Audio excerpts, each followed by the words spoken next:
하나님이 주신 말씀은 누가복음 2장 40절로부터 52절까지입니다.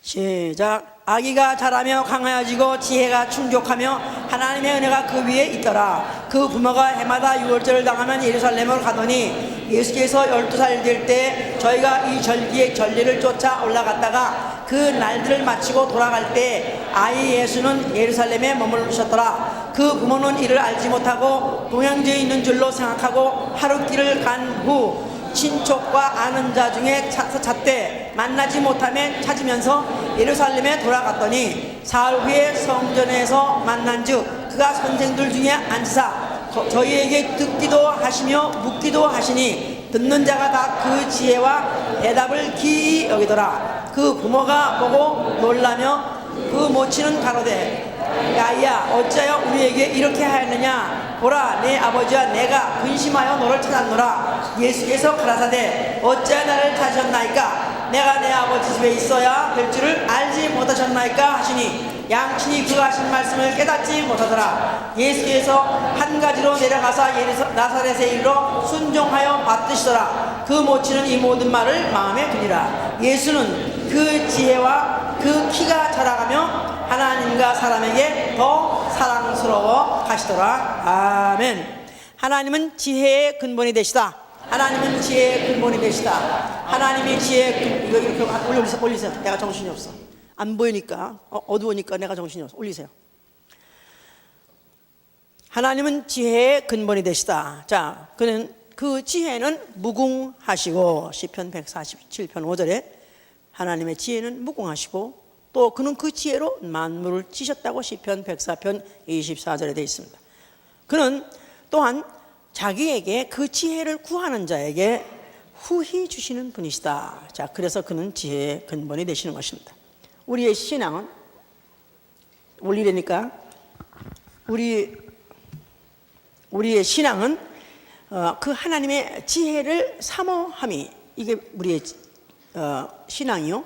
나아가서는 지혜자 예수를 사랑하는 것이 우리의 신앙인 것이다. 신앙이 뭐라고요? 하나님의 지혜를 사모하고 최고의 지혜자 예수를 사랑하는 것. 이게 우리의 신앙이고 우리의 신앙 생활은 이제 그에게 지혜를 구해서 지혜롭게 사는 생활, 이게 바로 우리의 신앙 생활인 것입니다. 아멘입니까?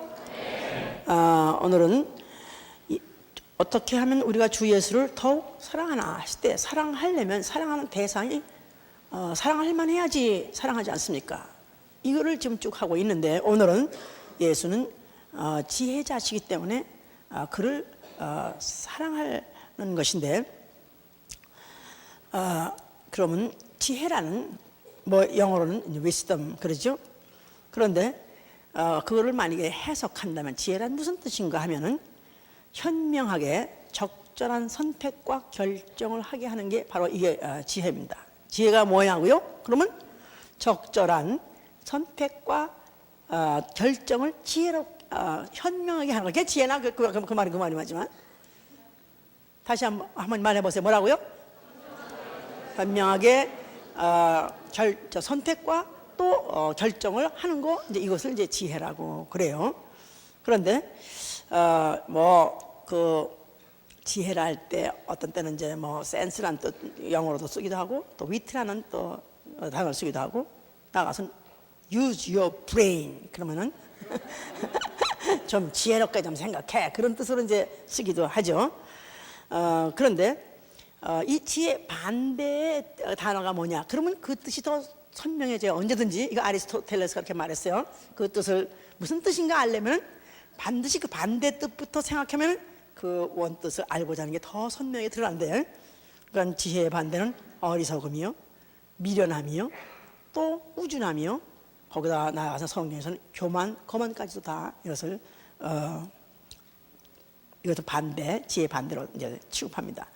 그런데 이제 보통 이제 영어로 smart, intelligent 이런 것들도 이렇게 같이 쓰기는 합니다만은 그러나 사실은 어떻게 하다 보니까 이상하게 이제 wise라는 지혜가 미국 영어에서 he's wise guy 그러면 저거 아주 못됐어 이렇게 이상하게 이제 그런 면으로 쓰는 면도 있지만 사실은 이 wise란 말 자체가 이거야말로 smart하고 다른 말, 그보다 더 아주 그 지혜로 그러니까 얼마나 위대한 것을 이제 보여주는데, 만약에 이제 누가 우리가 이제 아이를 낳았다 이 말해서 아이를 기르는데 그 아이가 아주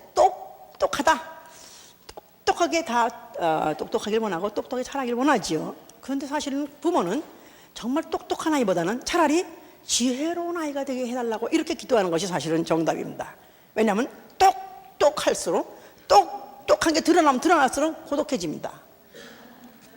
야, 뭐 너 똑똑해? 알았어, 너 혼자 놀아. 그래가지고 절대 똑똑한 사람 근방에 가지 않습니다. 왜냐하면 자기가 그 옆에 갔던 못난이가 나타나니까. 자, 그런데 지혜로운 사람 옆에는 사람이 껴요. 사람이 모입니다. 잠언서 11장 30절에 그랬어요. 지혜로운 사람은 사람을 얻는다. 맞습니다.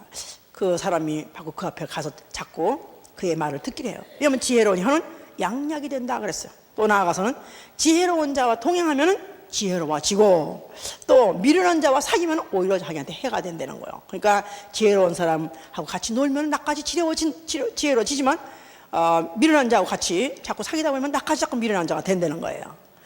그래서 지혜를 얻는 것은 은보다 더 크며 더 좋으며 그 이익은 정금보다 더 크다 그랬었어요. 그러니까 금보다도 더 귀하고 은보다도 더 귀한 것이 뭐냐면 지혜라는 것입니다.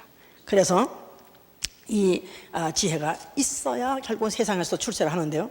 그래서 정치가들, 아주 이를테면 뭐 고위 정치가들 뭐 이런 사람들 굉장히 말을 아주 설교문도 잘하고 또 어떤 때문에 정책을 내는 거 보면 아주 대단하게 참 똑똑하다, 나아가서는 뭐 아주 지혜롭다 이렇게 생각하는데 그 배후에는 반드시 보이지 않는 모사가 있습니다.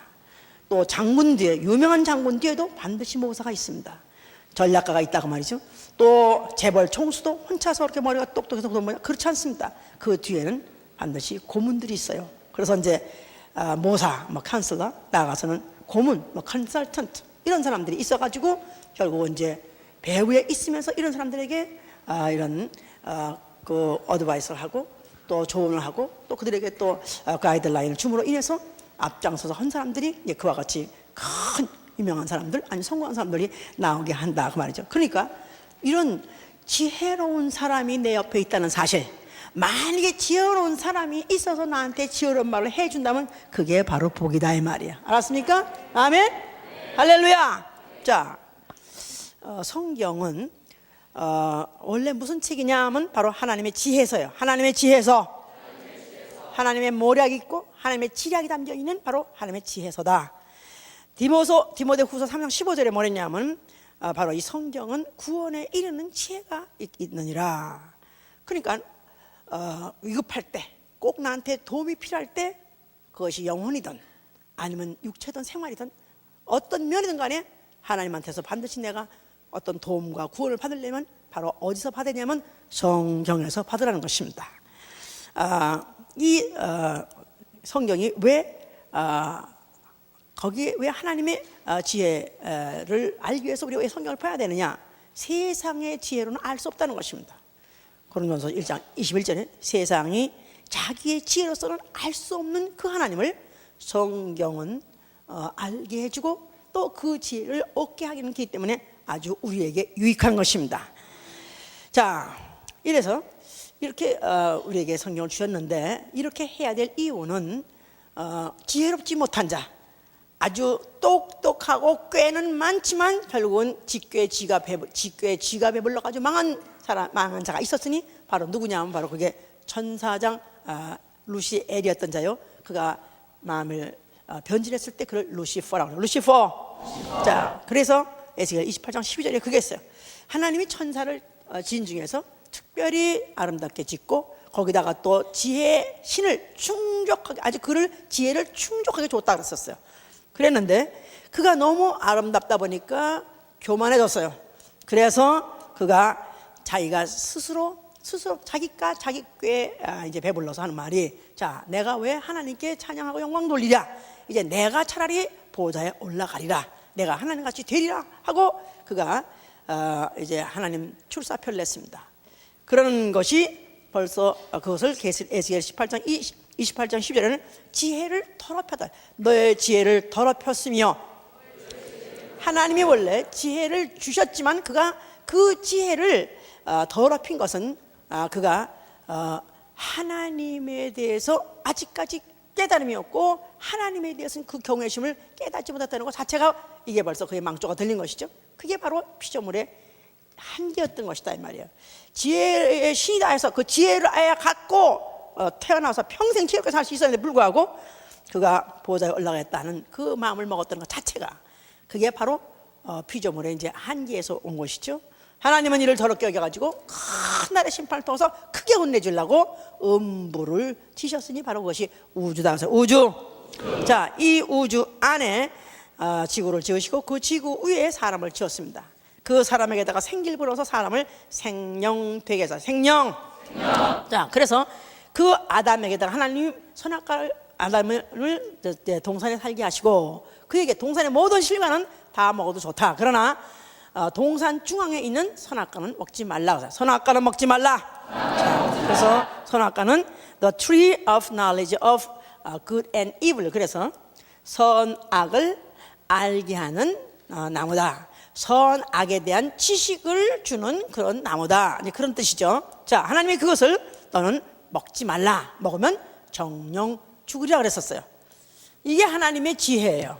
그런데도 불구하고 그 동산 안에 마귀가 뱀을 타고 여인을 꿰고 그 여인이 바로 그날 따라서 이제 선악과를 딱 쳐다보니까 와우, 선악과 이걸 먹었다는 진짜 make me wise, 나를 정말 지혜롭게 할 만큼 충분할 것 같아. 그래서 이것만 따먹으면 뚜껑이 확 열려가지고 그냥 모든 아주 그냥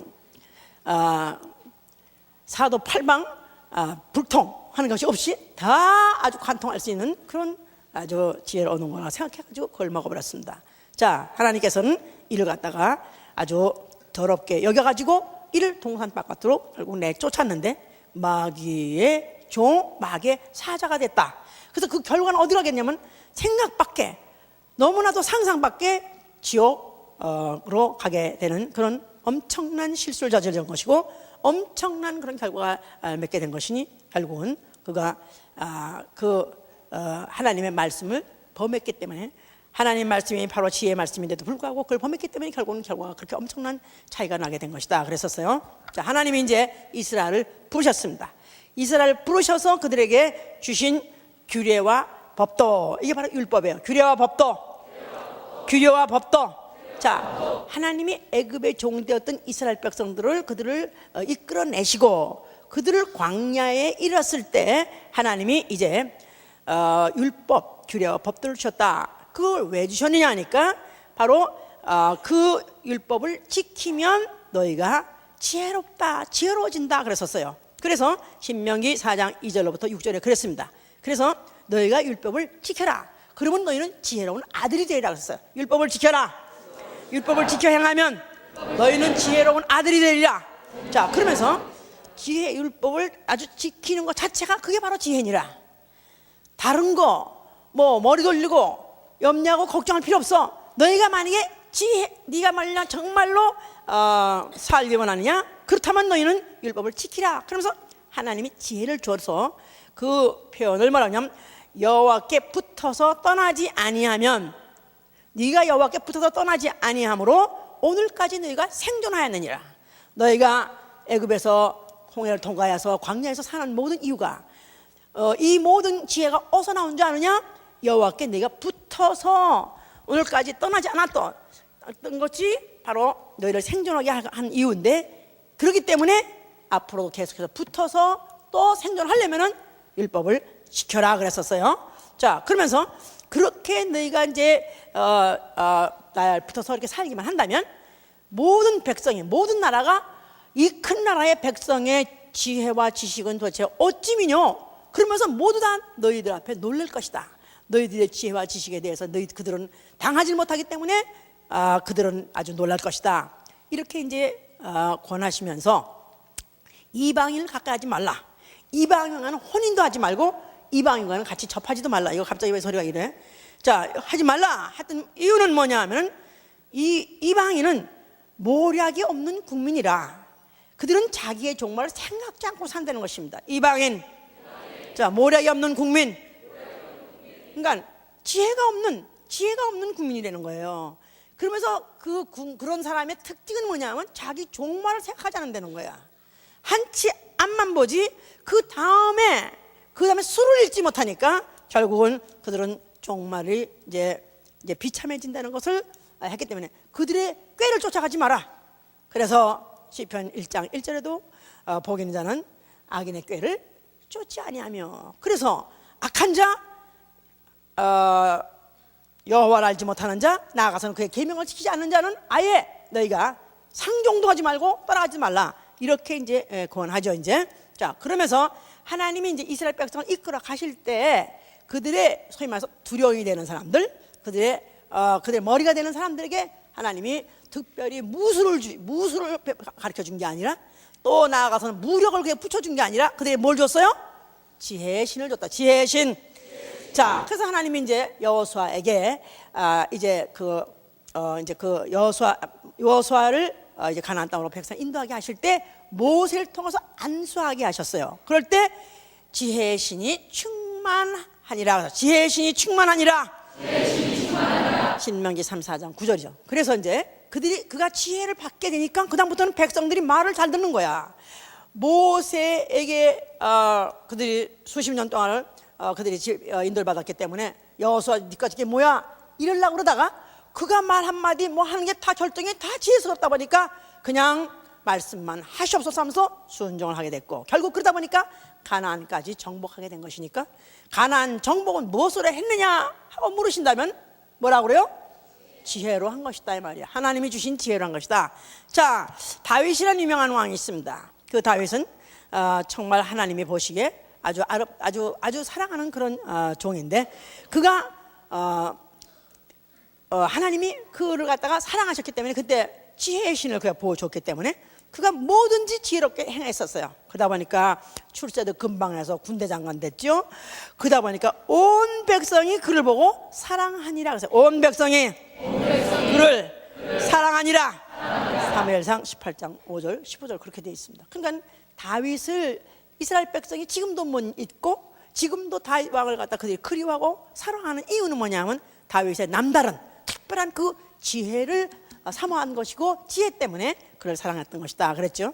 그 아들 솔로몬 이야기입니다. 이제 이 솔로몬은 그 아버지의 그 아들이라고, 그 아들이 이제 그가 이제 즉위하게 됐는데 그가 어느 날 꿈을 꿨어요. 근데 꿈을 중에 하나님이 그에게 묻기를, 자, 솔로몬아, 내가 너에게 무엇을 주랴? 네가 말만 하면 내가 줄 수 있으니까 너는 나에게 구하라 그랬었어요. 그랬더니 솔로몬이 뭐를 구했다고요? 나에게 지혜를 주옵소서.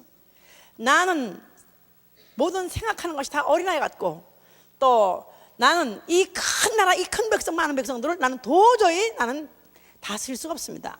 그러면서 나에게 지혜로운 마음을 주시고 내가 앞으로 백성들을 재판할 때 선악을 분별해서 하게 해 주시옵소서. 그러면서 그가 그것을 구했더니 하나님이 갓디나 이쁜 데다가 정말 어메 이쁜 거, 어메 아그야 너무 이쁘다 너.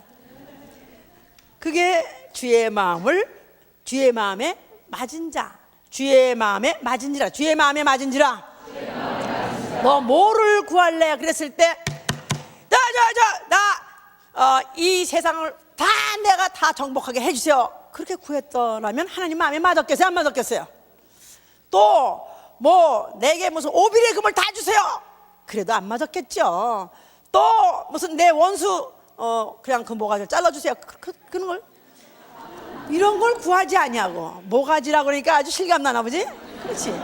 목을 치게 해줘 이렇게 구하지 아니하고 너는 어떻게 해서 지혜를 구하느냐. 참, 너 정말 이쁘다. 그래서 네가 오케이 너한테 지혜를 주겠다. 그 대신에 네가 구하자는 내가 금도 주고 은도 주고 너 앞으로 모든 부귀영화를 내가 너를 다 누리게 해주겠다.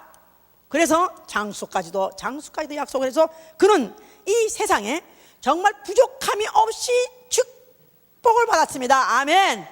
자, 그러니까 이게 아니라 전쟁 없이 그야말로 처첩이 수천 명에다가 그다음에 그 나라 영토도 넓고 거기다가 재정이 얼마나 넘쳤는지 이루 말할 수가 없어요. 그냥 온 동양이고 서양이고 그 당시에 동양이고 애굽이고 모든 그 나라란 나라에 모든 보화들이 그리로 쏟아져 들어왔어요.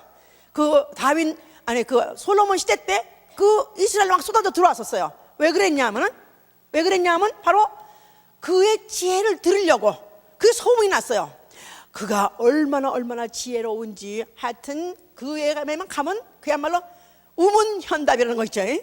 비록 어리석은 질문을 해도 아주 현명한 대답이 나오는 그런 임금이 바로 어디 있다. 거기만 가면 모든 것은 다 해결된다. 이렇게 소문이 나는 바람에 그가 이제 그렇게 그 모든 것들이 쏟아져 들어왔다고 그랬었어요.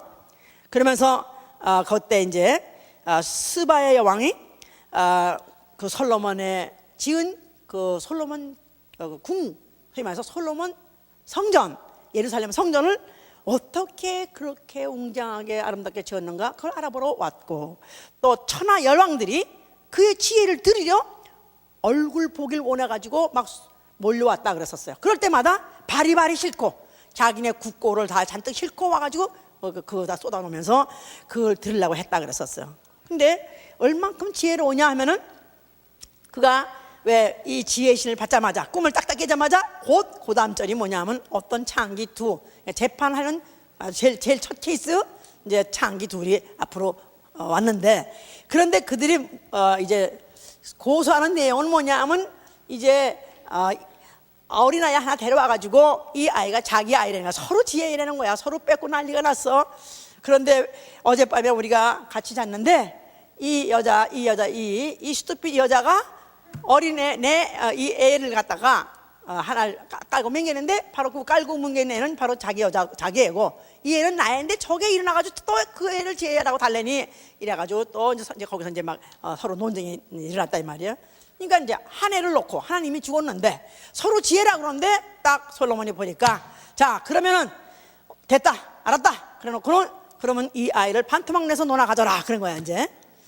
그랬더니 그때 제각 반응이 나타나는데 어떤 한 여자는 그냥 그래 잘라야 돼 논아 가져야 돼 그런 여자가 있고, 어떤 한 여자는 그냥 울면서 아니요 차라리 죽이려면 차라리 저희 데려가게 해주세요 그러면서 막 그러다 보니까 솔로몬의 벌써 탁 판단 나오기를 그래 알았어 저 반동강 내자는 천연 잡아 죽여라 그래가지고 얼마나 지혜로운지 참 지혜로워요. 그죠? 어떻게 그렇게 판단할 수 있는지. 그냥 지금도 법률사들 중에서 유대인들이 참 많죠. 변호사들. 그런 사람 이름 중 솔로몬 이름 진 사람이 많아요. 자 너무 사모한다 이 말이야. 그래서 그가 그렇게 지혜롭게 했는데 그러다 보니까 정말 동양 전체를 떨어서 애굽 전체를 떨어도 그와 같은 술사가 없더라. 그러니까 뭐 그 당시에 뭐 지혜로운 사람이라는 것은 하다못해 이 사람들은 술사 또 점술가 점성가 뭐 이런 박사 뭐 이런 사람들을 다 그때 이 사람들은 다 이제 지혜로운 사람이라고 생각했는데 이 사람 없더라. 아닌 게 아니라 그가 잠언을 3천이나 말했다. 잠언서를 보시면은 참 어쩌면 구구절절 옳은 말이야. 그죠? 좀 읽으세요. 좀 읽어요. 하루에 한 페이지 좀 읽으세요. 나가서 딴소리 하지 말고 좀 제발. 참 그렇게 지혜로울 수 없어. 어쩌면 구구절절 그렇게 옳은 말만 하는지. 거기다가 노래를 천하고도 5개를 또 지었더라.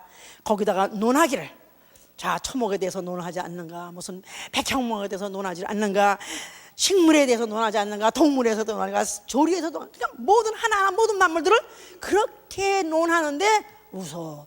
와 그냥 우리는 다이도 밝다 하는 게 아니라 그거를 어쩌면 그렇게 묘하게 그렇게 지혜롭게 표현을 잘하고 그렇게 보는 것도 눈이 다르고 표현하는 방법도 그렇게 다르고 오 마이 갓 이렇게 지혜로운 사람이 어디 있을까. 자 그러니까 지혜로 말할 것 같으면 인류 역사상 솔로몬 같은 지혜는 없는 것입니다. 솔로몬 같은 지혜 이런 자가 없었던 것이다 그 말이에요. 자 이거를 인정해야 돼. 알았어요? 나도 지혜로운데 그러면 안 되고 네? 솔로몬 같은 사람이 없다고 해야 예수 그리스도가 그보다 더 높은 걸 나타난다 이 말이에요. 자, 왜 그가 지혜롭다 하는 사람이 왜 결국은 지혜, 그의 이 피조물의 지혜에 대해서 한계가 있다는 것을 우리가 알 수 있느냐 하면은 그가 말년에 가가지고 열왕기상 11장 33절에 뭐랬냐면 부친 다윗과 같이 행하지 않더라. 법대와 윤례를 행하지 않더라. 오히려 처첩이 건의로 처첩들이 데리러 들어온 이방신들을 숭배하더라 그랬었어요. 그가 만약에 지혜로운 자라면, 자, 지혜의 가장 핵심이 뭡니까? 한마디로 말하면 여호와를 경외하는 게 지혜의 근본이다 이 말이에요. 그죠? 여호와를 경외함이 지혜의 근본이다. 그러니까 삼천의 잠언을 통틀어서 한마디로 묶어서 말한다면 여호와를 경외하는 것이 지혜의 근본이다 이 말이에요. 그러므로 그 율법을 지켜야 되는데 불구하고 그렇게 말을 해놓고 그렇게 써놓고도 막상 지는 막판에 가가지고 개판을 쳤다 이거야.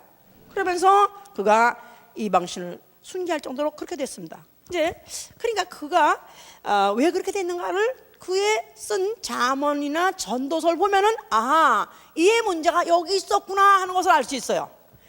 잠언에는 그래서 뭐 이것이 이렇게 지혜롭고 우준한 자는 이렇고 참 기가 막히게 하면서 너희가 만약에 정말 지혜가 없으면 차라리 개미한테 가서도 배워라.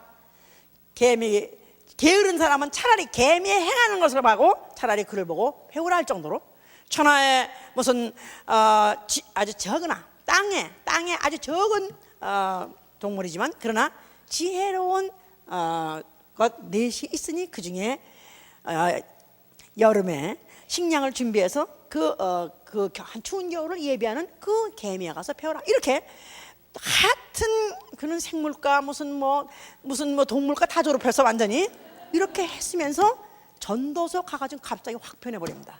그가 뭐랬냐면은 첫 장이 뭐냐 벌써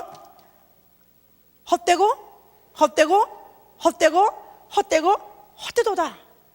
그러면서 해 아래에서 하는 수고가 다 헛되도다. 인생의 헛됨, 무상. 거기다가 인생의 결국 인생이라는 것이 아무리 각 방향으로 노력한다 할지라도 그게 다 헛되다고 말하기 시작했어요. 자, 그러면서 그가 2장에 가서는 15절 16절에 뭐라 하냐면 오히려 지혜와 지식까지도 그것도 다 헛되도다.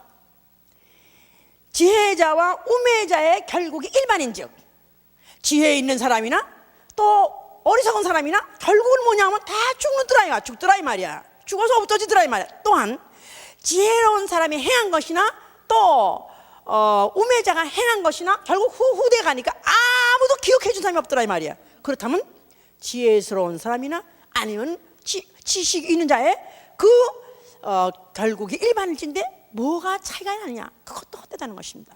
그러면서 오히려 지혜가 많으면 뭐가 많고 번뇌가 많고 또 지식이 많으면 뭐가 많고 근심이 많더라. 그러니까 지혜가 없다고 뭐 고민할 것도 없어. 또 지식이 없다고 그것 때문에 또 비관할 것도 없어. 이럴 정도로 그가 이제 허무지에 빠지기 시작했어요. 그러면서 그가 또 말하기를 또 세 번째 가서는 그가 쾌락을 자기가 즐겨봐서도 그것도 헛되도다. 전도서 2장 5절에 내가 나에게 쾌락을 시험하기 위해서 나는 뭐 포도도 길러봤고 종도 길러봤고 뭐 처처벌도 받고 별거 다 했었는가. 하여튼 재밌고 신나는 건 안 해본 게 없는 거야. 아마 요새 그가 이 시대에 살았다면 게임도 무지무지 했을 거라고. 가서 빠진 것도 엄청 했을 거라고.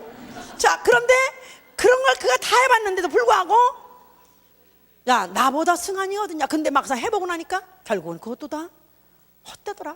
아무것도 아니더라. 지나고 나니까 아무것도 아니라. 자, 그뿐이 아니라 그가 결정적인 말을 말한 것은 전도서 7장 1절에 말했어요. 지나치게 의인이 되려 하지 말고 지나치게 지혜자가 되지 말라. 오히려 스스로 패망하느냐 그랬었어요. 그러니까 자, 뭐라고 그랬죠? 지금 지나치게 의인이 되지도 말고 지나치게 지혜자가 되지도 말고. 그러니까 지혜가 없다고 지혜 짜내려고 애쓸 것도 없고 또 지혜로 구하려고 할 것도 없고 나아가서는 또 의인도 되려고 하지 말고. 의인 되려는 것은 율법을 지켜야 의인 되는 건데 그 계명을 지켜야 의인 되는 건 그것도 하지 말라. 그러니까 완전히 이가 결론은 뭐냐? 다 헛되고 왜? 죽으니까 끝나니까 아무것도 아니더라. 그런 결국은 죽음 후의 것을 보지 못하고 죽음 이후의 세계에 대해서 그는 알지 못했기 때문에 결국은 죽음이라는 그 죽음이라는 관문, 이것을 거기서 그것을 통과하지 못하고 그걸 뚫지 못하고 결국 그런 허무지에 빠져가지고 결국 막판에 그런 식으로 하다 보니까 나중에는 우상도 경배하게 그래가지고 결국 몰락하게 돼서, 자, 그는 결국 구원 받았을까요? 아니면 구원 못 받았을까요? 그렇게 지혜를 많이 얻고 그렇게 지혜로운 말 많이 하고 그렇게 지혜와 총명의 그런 모든 것들, 그런 일을 그렇게 다 많이 하고 그런 걸 칭찬받고 부러움을 당하고 그로 인해서 정말 사모함을 당하고 그런지 할지라도 결국은 피조물의 지혜란의 한계를 솔로몬을 통해서 말하는 것이다 이 말이에요. 자, 이러는데 그가 8장 17절에 그래서 이제 거기다 이제 그 이유를 설명하면서 하나님의 모든 행사를 살펴볼진대 해 아래에서 하시는 그 일을 인간이 능히 깨달을 수 없었다. 왜?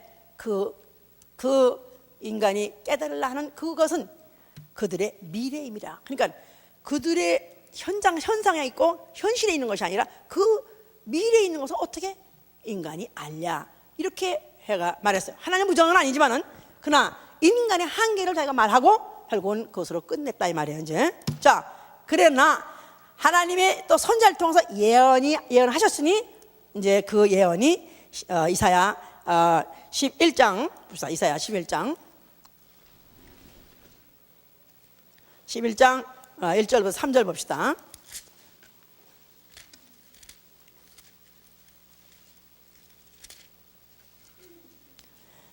(979면입니다) 979면 이새의 줄기에서 한 싹이 나며 그 뿌리에서 한 가지가 나서 결실할 것이요 여호와의 신 곧 지혜와 총명의 신이요 모략과 재능의 신이요 지식과 여호와를 경외하는 신이 그 위에 강림하시리니 그가 여호와를 경외함으로 즐거움을 삼을 것이며 그 눈에 보이는 대로 심판치 아니하며 귀에 들린 대로 판단치 아니하며 공의로 빈비만 자를 심판하며 정직으로 세상의 겸손한 자를 판단할 것이며. 자, 누구겠습니까? 이새의 줄기, 다윗의 그 줄기에서 한 싹이 날 것이다. 누굴 말할까요? 아브라함과 다윗의 자손 예수 그를 말하겠죠? 자, 여기 이사야 또 9장 6절에 보니까 우리가 더 감을 잡을 수 있어요. 9장 6절에 보니까 한 아들을 우리에게 주신 바 되었는데 그 어깨에는 정사를 메었고 그 이름은 기묘자라 모사라 전능하신 하나님이라 용전하신 아버지라 평강의 왕이라. 한 아기가 날 것인데 그 아기의 이름이 뭐냐 하면은 모사라는 거야. 모사 카운슬러, 그러니까 지혜자다 그 말이에요. 지혜자. 그러니까 앞으로 한 아기가 나타날 텐데 바로 그는 지혜와 총명의 신, 모략과 재능의 신, 지식과 여호와를 경외하는 신이 그한테 임할 터인데 바로 그가 바로 이름을 뭐라고 가져오냐면은 지혜자라고 모사라고 가져온다는 거예요. 자, 이런 예언이 있는데 그 예언에 따라서 때가 되어서 예수가 나타나신 것입니다. 자, 그 예수가 성전 앞에 나타나셨어요. 자, 그러면서 그 성전을 바라면서 뭐라고 말씀하셨어요? 자, 성전에 뭐가 있습니까? 그 안에 돌비가 있고 돌비에는 계명이 있어요. 그 계명을 경외하는 것이 가장 지혜롭다고 했는데 예수 자신이 성전을 헐어버리라 한다면 이제는 하나님을 경외하지 말라는 거냐, 이렇게 그들이 오해할 수 있다 그 말이에요. 그러나 예수께서는 성전을 헐라는 것은 성전을 헐라만 한 것이 아니라 너희가 헐면 내가 사흘 만에 일으키라. 너희가 헐면 사흘 만에 일으키리라. 지금요, 이 지혜의 신을 어느 정도 받은 사람은, 지혜의 신이 어느 정도 지금 어느 정도 나의 안에 내게 임한 사람은 벌써 이런 말을 하면요 막 따라갑니다. 이게 지금 막 같이 아구가 물어가지고 같이 기아가 같이 물려가지고 막 돌아가는데 벌써 여기쯤 하니까 뻑뻑 해가지고 아이 몰라, 하여간 목사님 하라는 대로 할게요 하여튼간에. 아 그래도 돼. 이왕이면은 우리가 이 지혜를 받아야 되지 않겠어요? 아멘. 지혜는 금세도 육하고 내세도 육하니라. 내세도 육하고 금세도 육하니라. 지혜가 있어야 돼. 자, 그런데 바로 예수 그리스도께서 이 성전을 헐어버려라. 누가 지은 성전? 그럼 딱 성전 헐 때 성전 생각을 해야지. 성전을 누가 지었다고요? 솔로몬이 지었지 않습니까? 솔로몬이 이 세상에 인류 중에서 가장 지혜가 출중한 사람, 그를 따라간 사람은 없다는 것입니다. 그를 비교할 사람도 없다는 것입니다. 그런데 솔로몬 이제는 잊어버려. 이제 솔로몬 이제는 싹 씻어버려. 내가 그 위에 더 높은 지혜자로 왔다는 것입니다. 그런 말이 어디 있어? 자, 우리 마태복음 12장 보세요. 마태복음 12장. 성경이 얼마나 정확한 줄 아십니까? 이 성경을 많이 읽어본 사람, 야, 어쩌면 성경은 이렇게 정확하냐? 잘 모르다가도 목사님이 딱딱딱 집어주면, 와, 정말 그렇네. 그렇습니까? 자, 마태복음 12장 42절에 보면은 42절. 자, 남방 여왕이 일어나 이 심판 때 남방 여왕이 일어나 이 세대 사람을 정죄하리니 이는 그가 솔로몬의 지혜로운 말을 들으려고 땅 끝에서 왔으머니와 솔로몬보다 더 큰 이가 여기 있느니라 그랬었어요. 자, 그 예루살렘 성전하면 누굴 연상한다? 솔로몬을 연상하고, 솔로몬 하면 무엇을 연상한다? 지혜. 출중한 지혜 사람. 아니, 역사 중에서, 인간 중에서 그 이상의 지혜 있는 사람은 없다 이 말이야. 그러나 피조물의 지혜다 이 말이야. 사람의 지혜다 이 말이야. 피조물의 지혜, 또 사람의 지혜, 금세밖에 못 보고 내세를 못 보는, 영혼을 보지 못하는 그런 사람의 지혜는 한계가 있었다 이 말이야. 이거는 잊어버리고 이제는 내가 왔으니 바로 나는 그보다 크니라 한 말은, 성전보다 크니라, 솔로몬보다 크니라 한 말은 나는 지혜의 근본이 왔다 그 말이에요. 아멘? 아멘, 할렐루야. 자, 그래서 그 이름이 무슨 뜻이에요? 카운슬러. 예수라는 이름이 무슨 뜻이에요? 예수라는 이름은 지혜다. 지혜다라는 뜻. 지혜자. 자, 그럼 어린아이가 태어났을 때 벌써 만물을 창조하신 그 하나님의 지혜, 또 그 지혜가 무궁하신 바로 그 지혜자가 바로 나타나셨다 이 말이에요. 그러니까 우리가 아까 성경 읽을 때 지금 누가복음 2장 얘기 처음 본문에 말이에요. 그 예수님이 12살 때쯤 됐다 그랬었어요. 그럴 때 그 부모가 그를 데리고 예루살렘에 이제 절기를 지내러 갔었어요. 그런데 거기 가서 절기를 너무 충만하게 지내고 난 나머지 그 다음에 이제 그 사흘 동안 이제 아마 가도 집을 돌아오는데 아이가 없어진 걸 몰랐다 그래서, 이런 스토피들이 어디 있어? 아니, 그동안 밥도 안 먹었는지 너무 충만했나 봐 하여튼간에 굶고 왔는지 하여튼간에 그들이 아이를 잊어버렸어요. 그러나서 그 다시 찾으러 이제 예루살렘에 가니까 오히려 거기서 예수께서 거기에 무슨 아주 소위 말해서 아주 하나님 말씀에 도통했다는 사람들하고 같이 얘기를 하고 있더라 이 말이에요. 그래서 아니, 어찌해서 너 이렇게 했느냐? 어찌해서 왜 나를 따라오지 않고 너 이렇게 우리 했느냐? 했더니 예수께서 하신 말씀이, 내가 아버지 집에 거해야 한 줄을 모르셨나이까? 이스토벨 아버지 어머니냐? 이디언.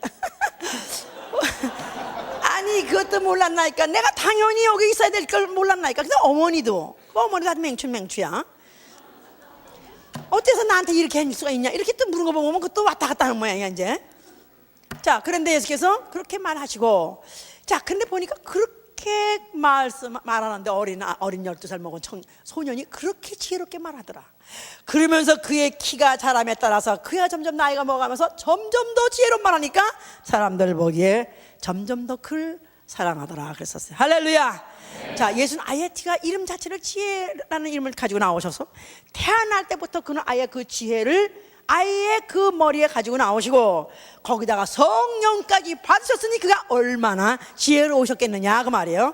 자, 그러니까 이 예수께서 가는 곳마다 말씀할 때마다 얼마나 지혜롭게 말씀하는지, 거기다가 특별히 바리새인들 달려붙어가지고 힐문하고 무슨 서기관 또 제사장들이 예수한테 들려붙어가지고 어떻게 하면 고소할 걸 찾으려고 할 때마다 어쩌면 그렇게 지혜롭게 말씀하시는지 이들이 모두가 다 놀랬더라 그랬었어요. 자, 그런데 그가 특별히 그 군중들한테 말할 때는 비유로 말씀하시고, 이게 뭔 말인지 알아들 것도 같고 못 알아들 것도 같고, 어떻게 하면 알아들 것 같고 어떻게 하면 못 알아들 것 같고, 어떻게 하면 나를 치는 것 같기도 하고 어떻게 하면 또 깨달으라는 말 하는 것 같고, 이 사람들 헷갈리게 이렇게 말을 하는데 결국은 그 모든 말씀들이 어쩌면 하나도 후일에 그 말씀대로 되지 않은 것이 하나도 없이 그렇게 어쩜 말씀하셨는데, 그 비유라는 것은 한 가지로는 자기를 백성들이 죽이도록 그 비유를 통해서 비유를 통해서 비위를 거실렀어요. 예? 비유를 통해서 비위를 거실러 가지고 더욱더 예수를 죽이고자 하는 게 하기도 하고, 한편으로는 제자들이 후일에 기억하고 깨닫게 하는 말씀을 동시에 이렇게 했던 것 자체가 어쩌면 그렇게 그가 지혜로운지 말씀 못합니다. 자, 그러면 그가 그렇게 지혜로우시려면 죽지 말았어야 되겠죠? 그럼 끝까지 그가 왕이 돼가지고 지혜롭게 이 세상을 다스려야 되겠죠? 근데 왕이 되란 데는 그가 피하시고, 그가 제자가 팔아서 죽게 갔을 때 그는 피하지 않고 그가 죽음을 맞이했어요. 자, 그가 죽으시면서 뭐라고 말씀하셨어요?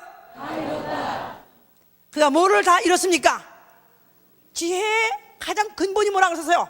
하나님을 경외합니다 이 말이에요. 아버지 말씀을 경외합니다 이 말이에요. 아버지 계명을 지키는 거예요. 그래서 그는 요한복음 10장 18절에 내가 가지고 온 계명이 있으니 나는 죽을 권리 살 권리 있고, 나는 이것은 내가 가져온 계명이다.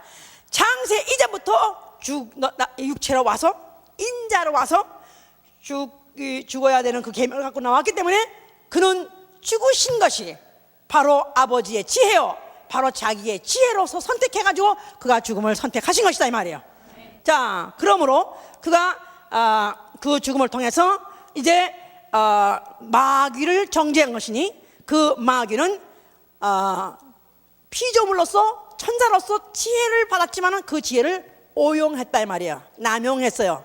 자기의 그 하나님을 알지 못한, 그 하나님의 계획을 알지 못하고 하나님 속성도 몰라가지고 결국은 자기가 하나님 되려고 했던 그 자기 꾀에 자기가 결국 망한 자, 결국 하나님이 심판해가지고 결국은 그를 갖다 이제 지옥 보내게 해주셨죠. 자, 그러면서 그는 그 죽음을 통해서 인류의 죄를 속죄하시고, 그리고 죄값을 갚아주심으로 인해서 바로 인류의 의가 되시고 인류의 지혜가 되신 것이다. 고린도서 1장에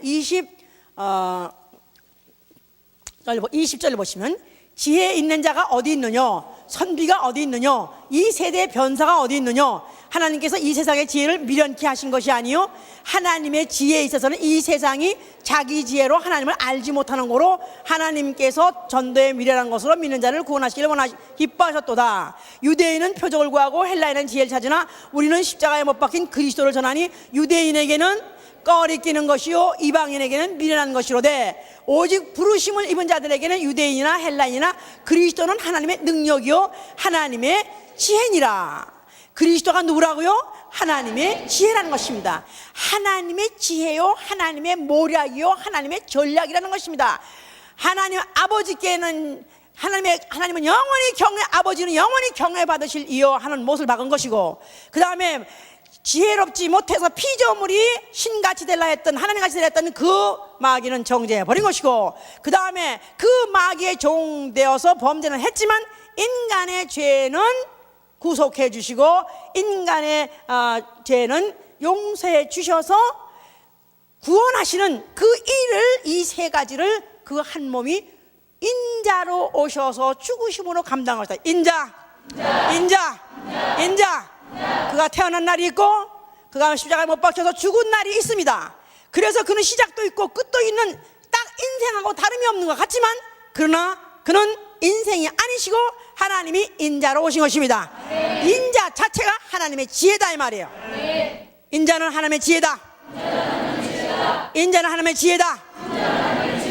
자, 그가 그 육체로 오셔서 그가 죽으셨다는 그 자체가 남이 보기에는 뭐 죽기까지 뭐해. 그 당시에 이 헬라파들, 소위 말해서 그리스의 이 철학은 유명한 철학입니다. 그때부터 이미 그 전에 벌써 이미 무슨 아리스토텔레스 이런 사람들이, 현인들이 많이 있었기 때문에, 아니 그냥 말로, 좋은 말로, 사상으로 하면 되는 거지 뭐 죽기까지 하나. 그래서 사람의 보기에는 미련한 짓을 했다 이 말이야. 뭐 죽기까지 하나. 자, 그러나 하나님의 미련한 것이 사람보다 지혜 있고 하나님의 약한 것이 사람보다 강하니라. 하나님이 미련해진 것은 바로 사람의 지혜를 박살내려는 것이고, 하나님이 약해진 것, 육체 가지고 맨 맞고 못에 박히고 피 흘려서 죽으신 그 자체가 약한 거지만 이거 자체가 사람보다 강하다는 것입니다. 이게 바로 하나님의 지혜다 이 말이에요. 그러니까 인자가 하나님의 지혜, 예수 그리스도의 죽음 자체가 하나님의 지혜요. 그렇기 때문에 바로 그것이 30절에 가니까 너희는 하나님께로부터 30절 읽으세요. 너희는 하나님께로부터 나서 그리스도 예수 안에 있고 예수는 하나님께로서 나와서 우리에게 지혜와 의로움과 거룩함과 구속함이 되었으니 그랬었어요. 자, 예수는 어디서부터 나와서? 하나님에게서 나와서 지혜의 근본이신 그 신에게서 나오신 바로 그가 하나님의 지혜요. 그 지혜이기 때문에 그를 믿는 자에게 지혜가 되고 의로움이 되고 거룩함과 구속함이 되신 것이다 이 말이에요. 할렐루야.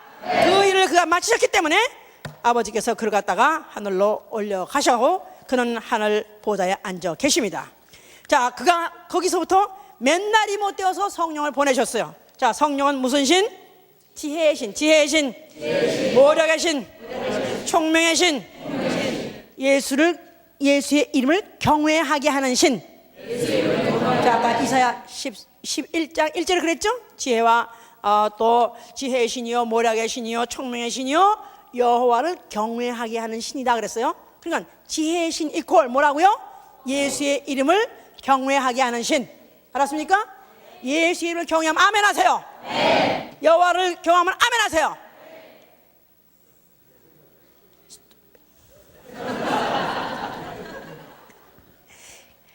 스투피시아 그렇게 말하면, 예? 여호와의 이름은 솔로몬과 함께 사라져 버렸다 이 말이야 이제는. 예? 예수의 이름 바로 에베소 5장 21절에 그래서 너희가 그리스도를 경외하라. 예수를 경외하는 신이 바로 누구냐면 성령이다 이 말이야. 자, 성령 받아서 아멘 하세요. 네. 내가 지혜의 신 받아서 아멘 하세요. 네. 총명의 신 받아서 아멘 하세요. 네. 또 내게 예수를 경외하는 신을 받아서 아멘 하세요. 네. 자, 그러니까 예수를 사랑할 수밖에 없죠. 네. 그렇죠? 다윗이 그 지혜의 신에 충만하니까 백성들의 사랑을 받은 것 같이 어린 예수가 지혜로운 말을 하니까 점점 사람들이 더 그를 사랑과 같이 내가 만약에 그 성령을 받아서 만약에 그 지혜의 신을 받아서 지혜롭게 말하고 지혜롭게 산다면은 나는 사람들에게 사랑을 받게 돼 있습니다. 네. 목사님 사랑하면 아멘 하세요. 네.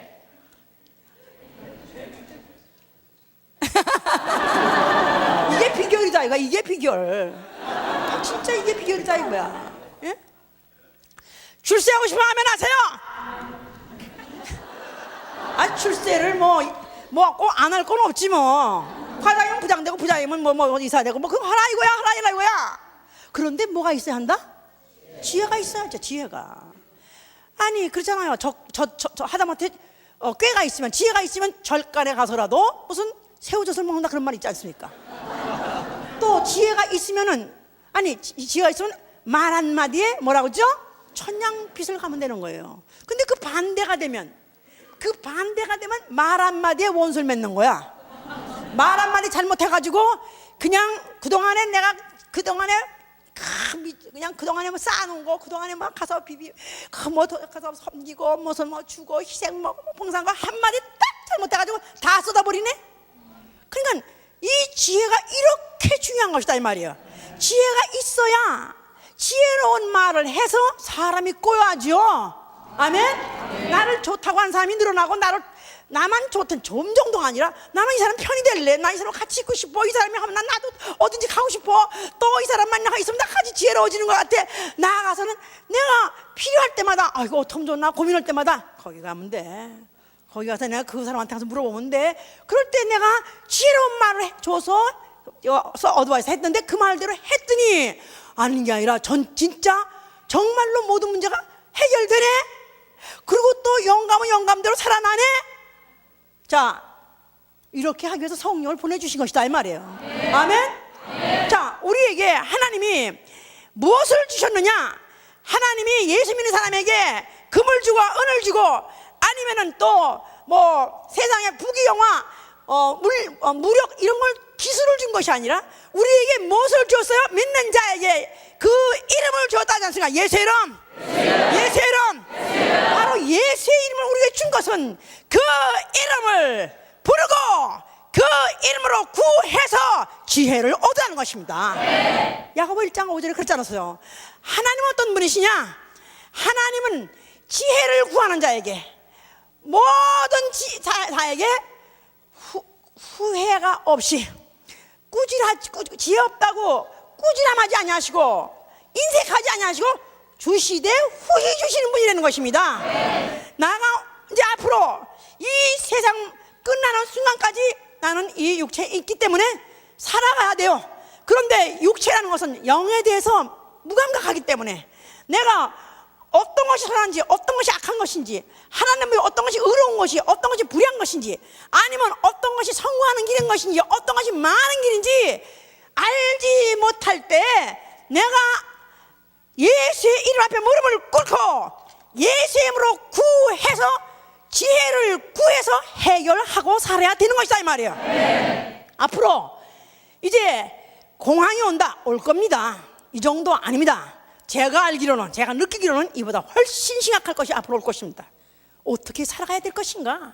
과연 나와 내 가정은 과연 어떻게 이 생계를 꾸려가며 내가 어떻게 해야 이 어려운 이 일대를 우리가 무슨 생업이면 생업 또 가족이면 가정 또 그러면 학업이면 학업 어떻게 이것을 내가 다 해야 되는가? 아니 이 우주를 어떻게 내가 빠져나가야 되는가? 지혜가 있어야 돼요. 지혜가 있어야 돼요. 그러면 지혜를 구하여 내가 달라면은 그분은 후히 주신다는 것입니다. 아주 후히 준다는 말은 눌러주신다는 거예요. 막 그냥 저 말에다가 뭐 곡식 같은 거 담은 다음에 더 많이 하려면 막 흔들어서라도 더 그대로 아니면 꽉꽉 눌러서라도 채워서 이렇게 주시는 분이다 이 말이야. 문제는 구하지 않기 때문에 문제다 이 말이야. 그럼 내가 앞으로 어떻게 살고 자 내가 만약에 그 물질이 있어요. 자 예수에게 물어봅시다. 예수요 나에게 지금 나에게 뭐 한 달란트의 금이 있습니다. 만약 그럽시다. 자 한 달란트에 내가 금이 있습니다. 예수요 어떻게 하면 이것을 내가 잘 증식하고 어떻게 하면 내가 보존하겠습니까? 뭐 지난번에 우리 교회 물질에 대해서 또 염려 걱정 어떤 성도가 목사님 금을 사시죠 그랬는데 아니 이게 아니라 금 많이 올랐어. 맞아 말어. 금이 나는 아무리 올랐다 할지라도 나는 그 세상에 하는 그런 방법대로 나는 그렇게 사용하지 아니하고 나는 오히려 하나님께 지혜를 주셔서 물질을 사용할 지혜를 주시옵소서.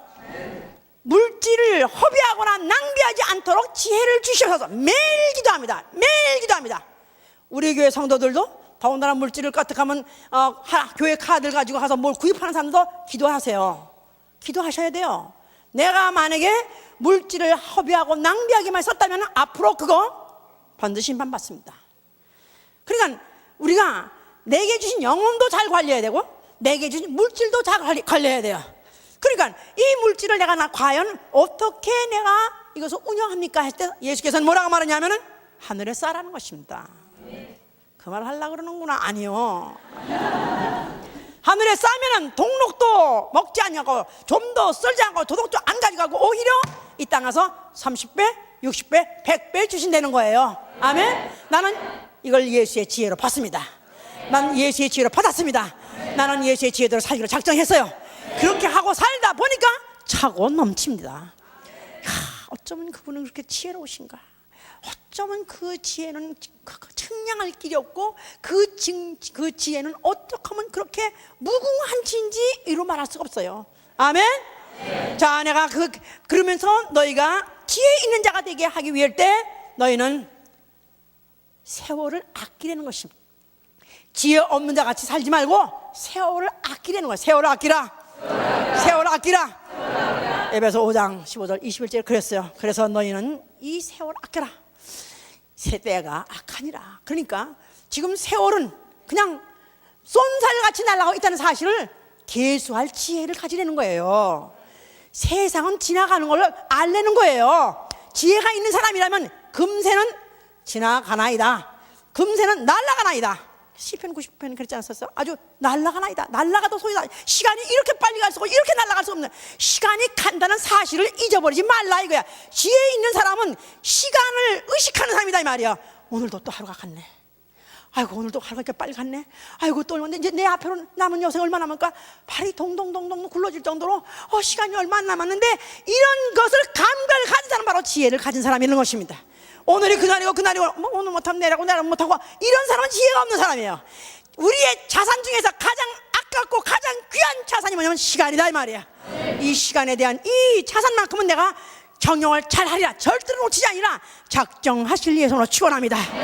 그래서 정말 내가 그리스도를 경외하고 그리스도 이름을 경외하고 그 앞에 지혜를 구하고, 그러므로 시간을 내가 잘 경영함으로 인해서 어찌하든지 우리 주 예수 그리스도 그 지혜로서 세상을 이기고 세상을 정복하고 그리고 세상 밖으로 빠져나간 것 같이, 우리도 그 지혜로서 우리가 바로 내가 지혜를 있음으로 인해서 오늘까지도 생존하도다 하는 것 같이 정말 지혜가 있어서 영생하시는 자가 되시기를 예수로 축원합니다. 저는요 원래 제 별명이 어릴 때 별명이 뭐였냐면 맹추였어요. 맹추라는 거 아시죠? 맹추란 말은 맹하다 그 말이에요. 얘는 공부는 잘하는데 맹해. 그래서 늘 우리 언니들과 우리 어머니가 핀잔을 줬어요. 왜 너는 그렇게 답답하냐, 꽉 막혔다는 거야. 꽉 막혔대. 하나밖에 모르고 둘은 모른다는 거야. 그러니까 술을 못 읽는다 그 말이지. 바둑 두는 사람은 술을 많이 읽어야 되잖아요. 그러니까 술을 못 읽는데, 그러니까 과합격밖에 모르고 또 당장 오르면 오르밖에 모르고 그냥 우자죽도 우겨대고, 그래서 꽉 막혔다고. 그래서 내가 생각해도 나는 그런 사람이라고 생각했어요. 나는 진짜 맹추. 그래서 별명이 있어서 맹당, 뭐 왜냐하면 맹추에다가 또 달려든다 그래가지고 당차다 그래가지고 또 그래가지고 세 가지인데 잊어버려서 하여튼 우리 언니들이 날 그렇게 만나요. 그렇게 생각했어요. 실제로 그랬어요. 그런데 나같이 머리 안 돌아간 사람, 나같이 지혜 없는 사람, 바로 사는 구멍이 성경에 있더라고요. 성경 보니까 천국은 어린아이 같은 자가 간다 그랬어요. 머리에 수가 없는 사람, 계산할 줄 모르는 사람, 그런 사람이 딱 예수 이름이 이게 지혜다, 예수의 말씀이 지혜다, 그 말씀으로 사는 것이 바로 이 세상을 내가 장악하는 것이고 이 세상을 이기는 것이고 또 그 이름을 경외하는 것이 바로 세상의 가장 높은 삶이 된다는 것을 나는 그것을 깨달았어요. 그래서 이 답답한 머리가 바로 그 하나 딱 집어넣고 나니까 도무지 이게 또 다른 게 안 들어오고 도는 걸 안다 보니까 바로 성의 어린아이 같은 자, 세상 꾀에 대해서는 어린아이지만은 하나님의 지혜에 대해서 어른이 된 자가 되어버렸어요. 할렐루야. 정말 나는 우리 성도들이 정말 어떤 면에서는 지혜로운 사람도 나보다 훨씬 많고 또 얼마든지 또 지식도 많습니다만은 차라리 세상의 지혜되고 세상의 지식에 대해서는 어린아이가 되시고 예수의 지혜에 대해서 예수의 지혜에 대해서만큼 어른이 되는 자가 되시길 위해서 축원합니다. 정말 지혜를 당한 사람은 아무도 없어요. 이 지혜를 당할 자는 아무도 없습니다. 이 지혜를 우리가 가지고 우리는 세상에서도 성공하고 하늘에 가서도 성공할 수 있길 위해서 축원합니다. 자, 이 시간에 손을 드세요. 너희가 만약에 지혜가 부족하다고 느끼느냐, 만약에 자신이 지혜 있다고 느끼는 자는 그런 이름이 패망한 자랍니다. 멸망한 자입니다. 나는 지혜가 없습니다.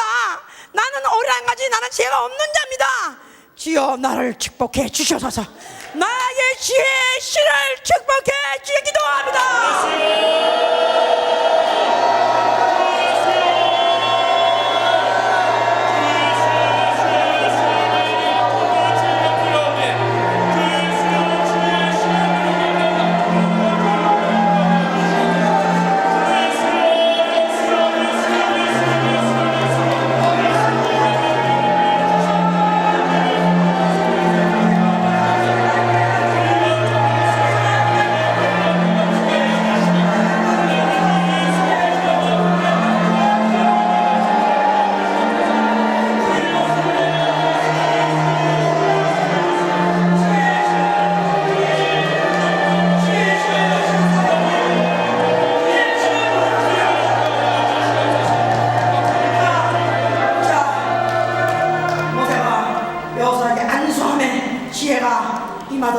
내 머리에다 손을 얹으세요. 주여, 이 답답한 머리, 이 깡통 같은 머리, 주여 예수의 지혜로 충만케 채워주셔서 예수.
구하는 것이고 예수의 이름 앞에 무릎 꿇는 것입니다. 후히 주신 자한테 지혜 달라고 구하는 거, 이게 바로 지혜.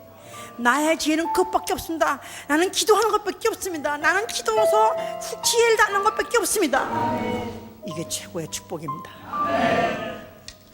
내 가족이 잘 되길 원해요. 하나님 아버지, 내 가족의 내 혈육에게 축복해 주시되 그에게 예수의 이름 앞에 무릎 꿇는 축복 있게 도와주시옵소서. 이 시간에 다시 한번 기도합니다. 가정을 위해서.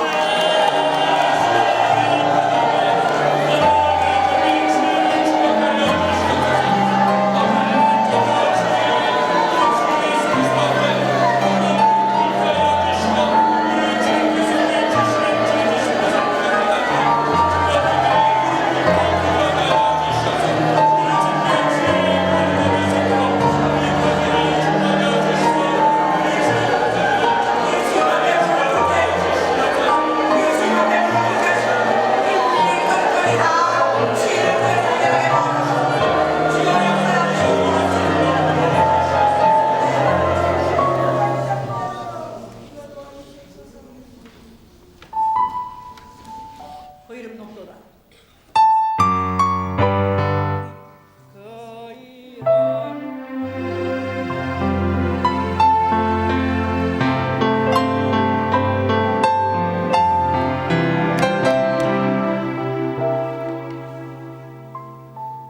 목사가 만약에 지혜를 구하고 그 지혜를 구한 대로 말하고 말씀 전하고 만약에 목회한다면은 그 목사에게 가서 상담하고 그에게 내 사정을 말했을 때 목사가 이래라 하면 그대로 해야 됩니다. 그럼에도 불구하고 설교 듣고도 설교와 관계없이 콧등 돌리고 또 권면을 해도 콧등 돌리면 망할 길은 가는 것입니다.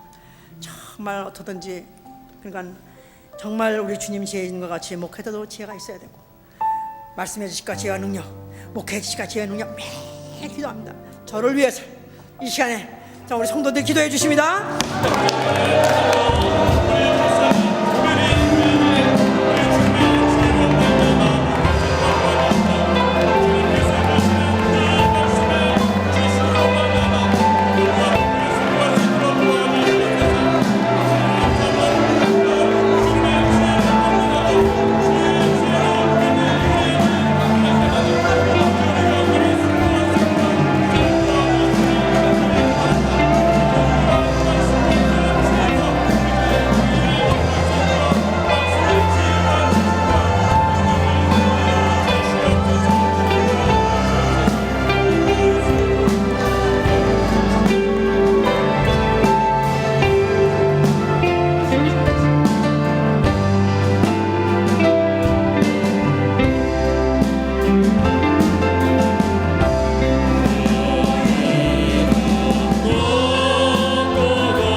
앞에 무릎 꿇는 것이다. 어떻게 살까요? 무엇을 하면 살까요? 뭐 해 먹으면 살까요? 또 누굴 만날까요? 간단합니다. 나의 지혜는 예수의 이 앞에 무릎 꿇고 구하는 것입니다. 나가 오늘까지 살아온 일생을 총결산한 결과, 아니 예수를 믿은 총결산은 바로 그것입니다. 나는 예수의 앞에 무릎 꿇는 것입니다. 이것밖에 나한테는 지혜가 없습니다. 아멘.